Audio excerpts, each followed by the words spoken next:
Ladies and gentlemen, welcome back to the channel, and well, Celtic are back in typical Celtic fashion. They leave us hanging on, they play with the heartstrings, but in the end, we get there. We're still 9 points clear at the top of the Premiership table, but how good does it feel to have Celtic back? Well, from the 87th minute onwards, it was good to have Celtic back.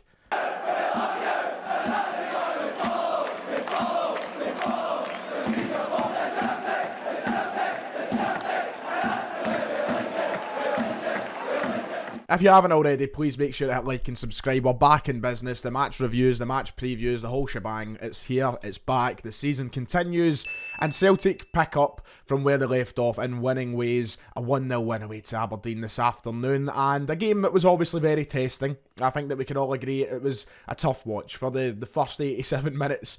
It was a really difficult game for Celtic, and we made a lot of our own problems, I would say, but hats off to Aberdeen, who, you know, they took the anti-football approach, and it worked. It was very successful, but in the end, the good guys always prevail, as we've learned so many times this season when we've watched Celtic in similar situations.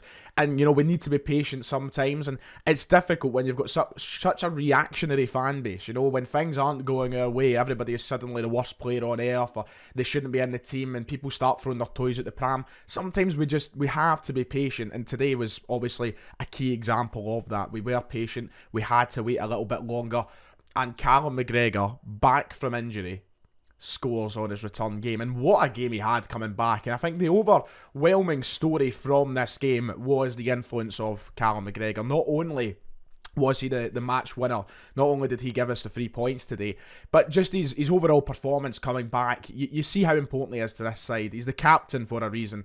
He's just got such an influence over the whole team and what we do, both on and off the ball. He's a tremendous player, and we're lucky to have a player of his calibre here at Celtic, and he's been here for so long, of course, and it's just great to see him back in the team, and the best way for him to come back was by getting a goal today, and it was a great goal at that. I didn't think we were going to find the net, from let alone any shot, but, you know, a long shot. I didn't think it was going to happen. We kept shooting, and they would either get blocked or they'd go over the bar. It just wasn't happening for us. And Callum McGregor, he was, you know, one of the culprits of that throughout the game. You know, he kept trying and trying. It wasn't working.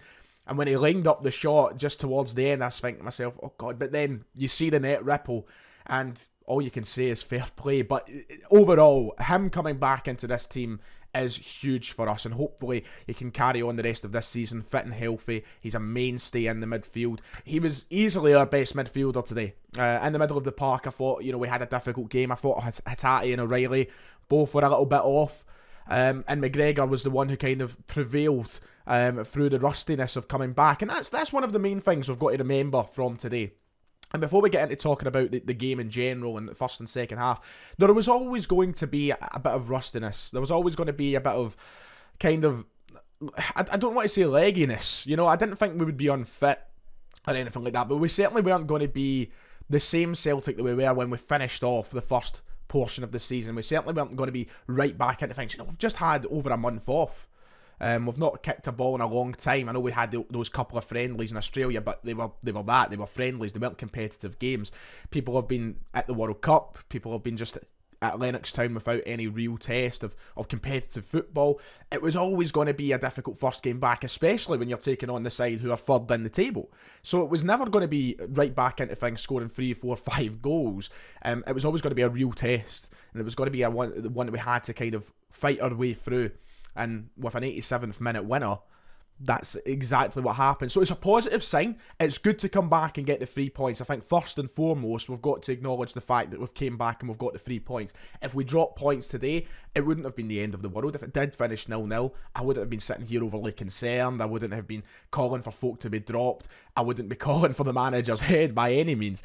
It would have just been about trusting the process and getting back into the rhythm of things. But the fact we found the 3 points, it was more than deserved anyway. You know, we looked 30 odd shots on goal. We had complete and utter domination of the ball. Aberdeen had nothing to offer. It was just about trying to find a way to break down that low block that they presented us. A very defensive unit, and, you know, through thick or thin, we got there at the end. So, to talk about the game in general, I think there are a lot of the same problems coming through. And as I said, I want to take everything in this game with a pinch of salt. We are the first game back after a break. We've got a big test against Livingston midweek. We've obviously got a game at the weekend, and then you've got a derby game to build towards as well. I think that we'll be able to judge the team far better over the next sort of 3 or 4 games to see how we are coming back from this break, rather than just taking it all from today's performance. But there definitely is elements of the same problems that there was in the first half of the season. And I think you know what I'm talking about, in particular, the missed chances. You've got to take it. See, if we took 2 or 3 more of those chances today, we would have won with a far more flattering scoreline. Then we would have been back with a 3 or 4 or 5-0 win. But we still have the same issues in front of goal and in the final third altogether. Now, we were fantastic in the first half of the season. I'm not saying that we weren't, but how many times, especially in the European games, did we talk about missed opportunities and not being clinical enough in the final third? Kyogo had a couple of huge chances that he had to score across both the first and second half. He can't miss those chances. Now, I certainly don't agree with some of the takes I've seen on social media calling for Kyogo to be dropped, saying he's rotten. There's a lot of people who have went right in, two-footed, double barrel shotgun, given it that he's not good enough. He is. He's a fantastic striker, but those missed chances, they need to be corrected. They need to be fixed. The one in particular is that one that comes across, and I think he kind of, pardon my French, shites out of it because there's a defender beside him. But all he has to do is stick out one of his feet and guide it into the back of the net, and instead it ends up going wide. And you can't miss those opportunities, especially when, and here's another one of the issues that I think was extremely prevalent from today's game, especially when we're getting on the end of very little crosses. Far too many crosses are coming in, and no one is there in dangerous areas to put it in the back of the net. Nobody's there to be on the receiving end of the crossing. Some of the crosses are brilliant. Some of them are absolutely hopeless. But some of them are really good crosses. I remember Ralston, Abada and Jota having some really good deliveries in. Whether they were low driven, whether there was a bit of height on them. Some really good crosses. And there's just no one there. Or someone sitting too deep at the back of it. And you can't do anything with it.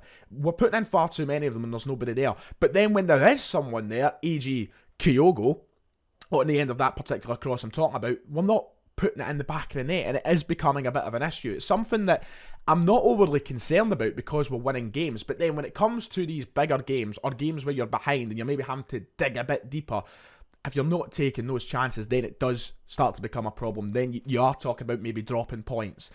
So that's something that has to be fixed.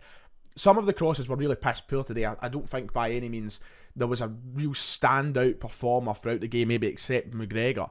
You know, I thought O'Reilly was poor, as I said. Hatate was poor. I think that the wingers were really quiet. Maida had a poor game. Abad, I thought, was good in the second half. Don't get me wrong. I think he was a really good sub. I think he brought a bit more attacking influence into the game in the second half. But some of the crosses are really poor as well. And it's not just a finishing problem. I think, you know, this final third, that's something in the next couple of games we need to go out and show a bit more, you know, just a bit more oomph. I'm going to just use the word oomph. I want to see more from us in the final third that makes us look a more clinical outfit, rather than putting in crosses up meeting nobody, or putting chances away, putting chances wide that we should be putting away. I guess a positive is defensively we looked solid enough. I think Starfelt and Cameron Carter-Vickers showed when they needed to. Very little, by the way. But when they needed to, they were good. Starfelt, I remember cutting out a couple of decent passes to the boy Miofsky up front. I don't think it would have led to much, but Starfelt was in the right place at the right time to answer them. Vickers just does what he does. We know how strong he can be. I think defensively there's not much there to talk about, but everywhere else we were slightly sort of underwhelming. A lot of people, and if we talk about the second half here, a lot of people were getting really annoyed at how long it took Ange to make substitutes. And I was getting annoyed at that too. I think we were waiting too long. I think Giacomakis should have been on a lot sooner, for example.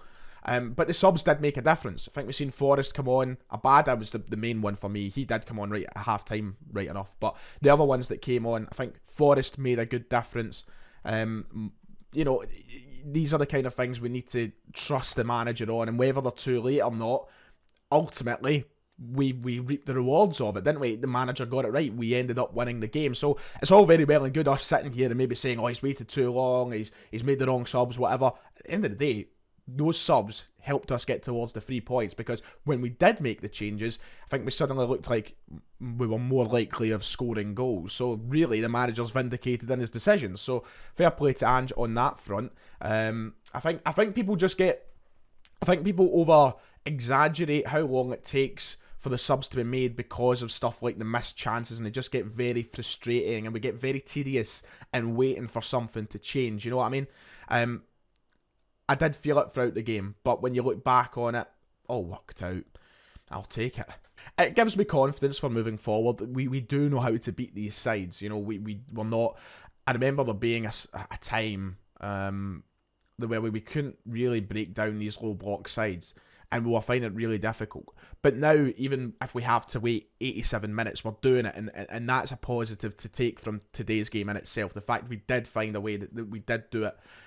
We should be taking some joy in that. The fact that we can now do that, whether we are having to take a shot from range or we just have to wait and build our way there, we will do it. But we really need to start scoring these bigger chances to make the game easier, because if we went out 1-0 in the first half, Aberdeen suddenly have to change their approach, and then it becomes an easier game for us. So we're shooting ourselves in the foot ultimately if we have to leave it that long every time when we have got the chances to score beforehand. It'd be different if we weren't making those chances, but we are. So, yeah, I'm happy. We're back with 3 points. Celtic are back altogether, which is great. And I'm looking forward to, getting everybody back up to speed and seeing what we're like as the next couple of games unfold. When Juranovic comes back from World Cup duty as well, that'll be huge. I think, we missed someone like him today, who's got such a big part in what we do in those full-back positions, whether it be out wide or when they come in through the middle. He has such an influence in these sort of games. So I'm looking forward to getting him back, for example. And we're just, we're 9 clear. There's nothing to be unhappy about, really. So, yeah, we're back. I'm happy about that. God bless Callum McGregor. As Alistair Johnson put it, go on, Skip. I'm going to start calling him Skip. I love that. So American, isn't it? Skip. Got to love it. Anyway, that'll do us for today. Make sure to like and subscribe if you've enjoyed. We'll be back, obviously, with the midweek game. And then the weekend game, we're right back in action. It's great. It's exciting. Enjoy your weekend. Enjoy your Saturday night. And I'll see you all next time.